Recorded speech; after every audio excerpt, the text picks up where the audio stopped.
দেখুন, এবার থেকে কিন্তু আপনাকে আর হসপিটালে গিয়ে লাইনে দাঁড়িয়ে থাকতে হবে না টিকিট কাটার জন্য। আপনি বাড়িতে বসে আপনার মোবাইলের মাধ্যমে কিন্তু আপনি যে কোনো হসপিটালের টিকিট কিন্তু কাটতে পারবেন।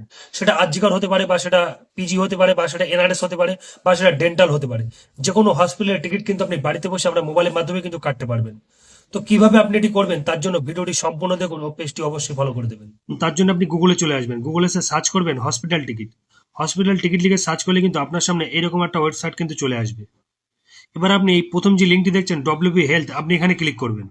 ক্লিক করলে কিন্তু আপনার সামনে এইরকম একটা ইন্টারফেস কিন্তু ওপেন হবে। Online ticket booking system.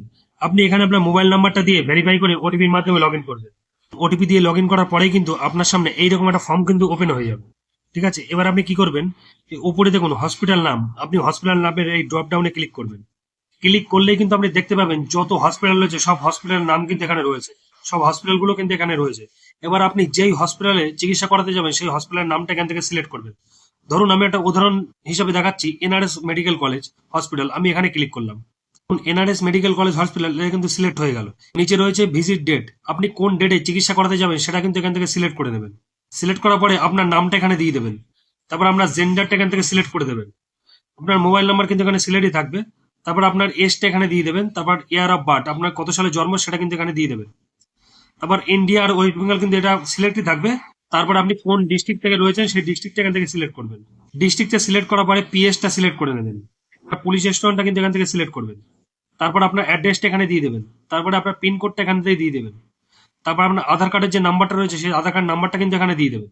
এবার নিচে রয়েছে ওপিডি, আপনি কোন ডাক্তারের কাছে চিকিৎসা করাতে চান সেটা এখান থেকে সিলেক্ট করতে হবে। ঠিক আছে, তা আপনি সিলেক্টের ড্রপ ডাউনে ক্লিক করবেন, ক্লিক করে এখান থেকে কিন্তু সিলেক্ট করতে পারবেন। সিলেক্ট করলে কিন্তু নিচে রয়েছে রুম নাম্বার, সেই ডাক্তারবাবু কত নম্বর রুমে বসেন সেটাও কিন্তু এখানে দেখিয়ে দেবে। দেখুন দেখাচ্ছে 17 নম্বর রুমে ডাক্তারবাবু বসে, এবং কোন ডাক্তার বসে সেই ডাক্তারের নামও কিন্তু এখানে দেখিয়ে দিচ্ছে, ডক্টর সুভাষ চক্রবর্তী আর ডক্টর পার্থ সারথী বিশ্বাস।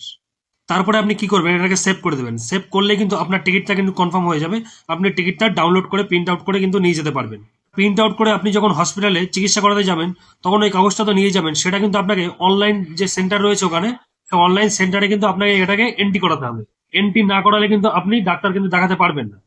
তো এইভাবে কিন্তু খুব সহজেই কিন্তু আপনি বাড়িতে বসেই যে কোনো হসপিটালের টিকিট কিন্তু কাটতে পারবেন। তো ভিডিওটি কেমন লাগলো অবশ্যই জানাবেন, আর ভিডিওটি সবাইকে শেয়ার করে দেবেন যাদের এইরকম প্রয়োজন হয়।